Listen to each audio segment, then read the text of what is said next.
You can learn swordsmanship here starting first thing tomorrow, that you can. Huh? Swordsmanship? Become stronger, Yahiko. And with that strength, I will now defeat the strongest of the Imperialists! You're not getting away, Aoshi! You have a good presence. There's no need to rush to your death. I see. Then I will deny you your entire false existence. You bark pretty well for a trainee. In the end today, those of you who believed in my dumb apprentice shall win this battle.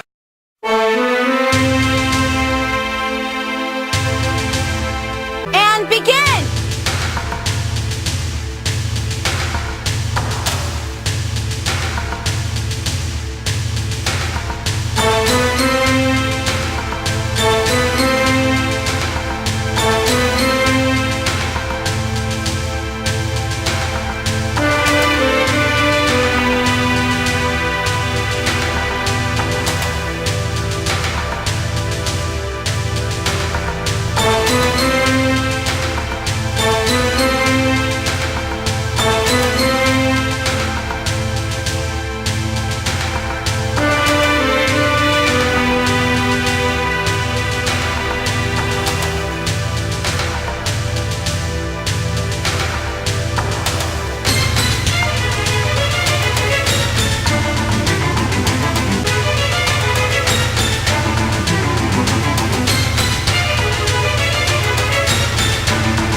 What is up, guys? DT Ninja here to bring you my Rurouni Kenshin Hokkaido Arc Chapter 3 review and discussion. Now, guys, this has been a long time coming for me to do this video because after Chapter 3, you guys know what happened with Watsuki and how he was arrested for, the child pornography, and it was just really shocking. It's kind of heartbroken, Kenshin has always been something I've loved and I have great passion for. So when I heard this happen, and it's very difficult, now that I have to separate the artist from his story. So it's very difficult for me. And finally, I've got around to do this video. And at the very beginning, guys, that was my review. So the review was a special video I put together, so you guys saw a little bit, of, the chapter for Chapter 3, as well as a little nostalgia from the original. I added some anime, audio with the color scans from Watsuki. So those all were my review. So it's kind of like the chapter in review, showing you what happened. That was my type of review. So at the very beginning, you guys saw that. That's what that was. That was my review. To the discussion, guys. So from the review that I shared earlier, we're going to go into Yahiko versus Kenshin. So there's a rematch at the very beginning. This is chapter 3, Yahiko's Blade. Now, we're talking about Yahiko, you know, young Yahiko. In this chapter, we get a lot of progression from Yahiko, which is great because, you know, this is Yahiko, by the way. We get a lot of progression from Yahiko, and not only that, we get like this, you know, more adult, you know, version of Yahiko. He's going up against Kenshin, and he's using Kenshin's reverse blade sword, which Kenshin gave him, by the way. And he's fighting Kenshin, and he's asking him to fight him at full strength. So Kenshin goes all out. We saw the clash in my video, and you look at Kenshin's eyes, and he looks, you know, dead serious. He looks dead serious, especially after he says, you know, treat me as, you know, Shishio, someone that you were, you know, really going to fight seriously, or Saito, you know, and he says, I'll treat you as a samurai of the Bakamatsu, and then he goes full strength, you know, Kenshin goes full strength, and he uses Hiten Mitsurugi styles, Kuzu Ryusen, which is the 9-headed dragon. And I love it how both of them have different styles, but obviously Kenshin has, you know, Yahiko's, you know, he has the wooden sword, right? He has the wooden sword. So he's using Kuzu Ryusen with the wooden sword, and it just shows how powerful it is because Yahiko's hands are freaking cut. He cuts his hands right here with a freaking wooden sword, and it's that powerful. Well, we know there's 9 targets for the Kuzu Ryusen. That's why it's called the Kuzu Ryusen. But like when you hit all 9 targets, the fact that he was able to dodge some of those, Yahiko, it just shows his progression. It shows how much he's, you know, grown as a fighter, as, you know, a swordsman. Because normally, you know, that if that were the reverse blade sword, Yahiko would have went flying, obviously, similar to Shishio. Yahiko doesn't have, you know, Sojiro speed, so he wouldn't be able to dodge it or anything like that.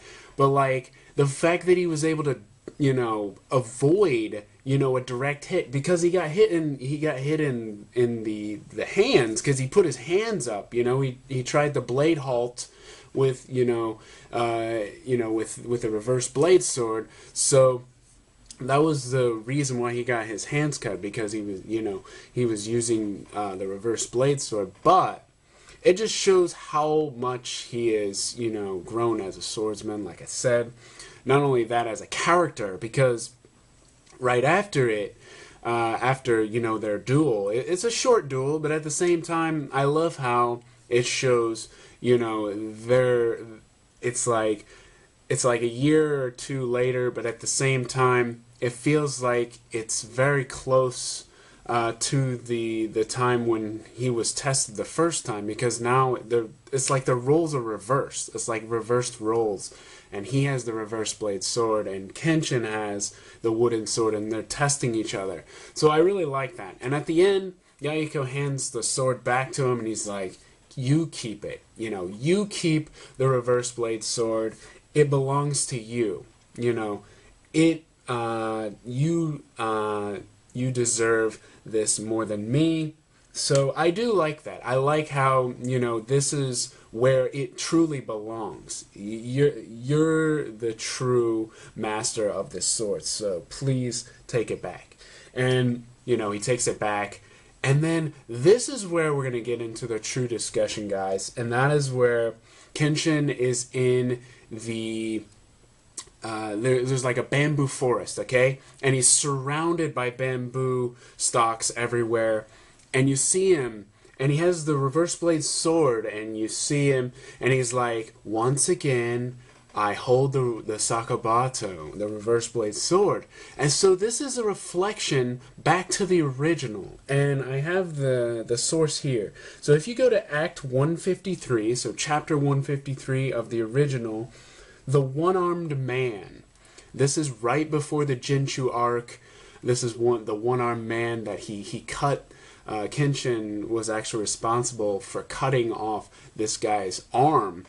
And basically, right before the Jinshu arc, the chaos, he goes to the same place. So the same place of relaxing place where he's meditating in the forest with the bamboo, and you see him again and he's doing the same type of thing. So it's kind of a reflection of that chapter. And I love how Watsuki kind of went back to that. It's almost like this is his place where he it's like the calm before the storm, because they're about to go to Hokkaido as well. And there's gonna be fighting there, so it's like the calm before the storm. So I thought that was really cool. So yeah, check that out. Act 53, One-Armed Man, and this chapter, Act 3, Yahiko's blade, and you'll see those two scenes together. They're almost identical. Not identical, but very close to each other, especially the spirit of that scene. So really cool stuff. Okay, next thing. Tsubame and Yahiko. So Tsubame obviously is Yahiko's, slash girlfriend, interest. And so in this chapter, we get a little bit more progression on them. Yahiko, after Kenshin and Kaoru and the rest of them leave, you get this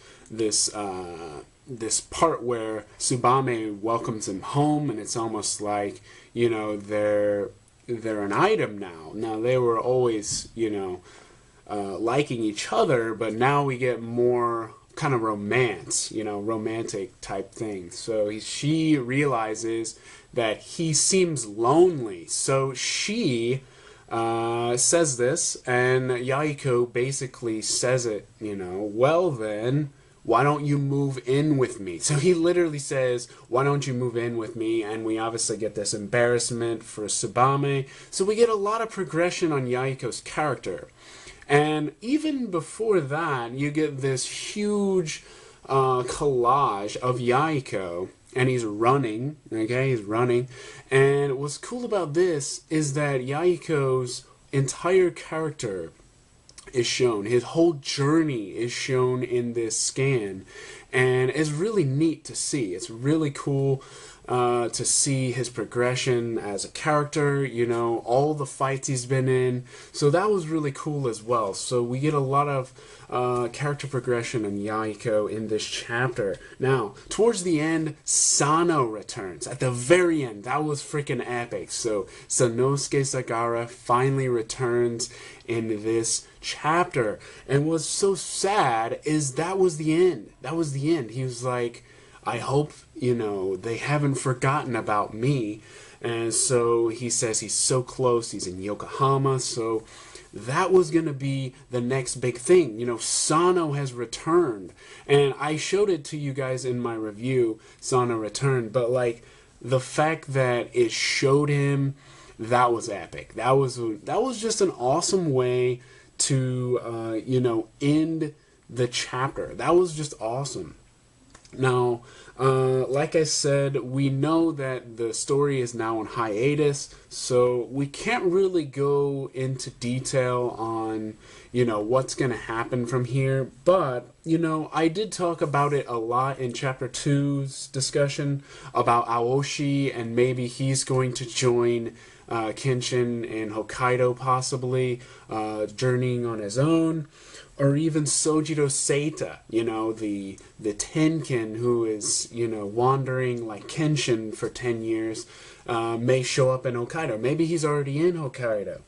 And also, like I said, Sano I really wanted to see him and see his, return back home and see Megumi's reaction, and everyone else, see how they react to him and, actually have him back in the story. So that would be really cool. And also, the big fight with Saito. Saito's fighting, the swordsman's weapons, the new enemy in Hokkaido.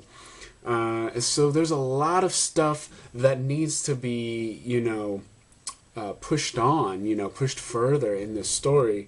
But now we're at a standstill, because we're on a hiatus now. We don't know how long.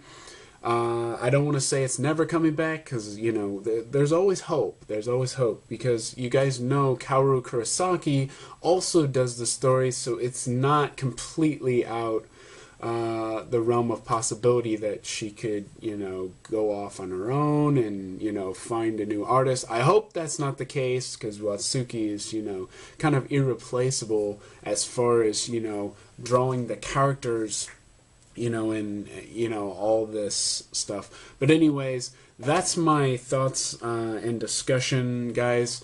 So I wanted to share some new things that I got, okay? I didn't want to go too much into the discussion because, like I said, Chapter 2, I did a lot of that. So this is one of my new items. So, guys, look at this. This is Shishio and Kenshin.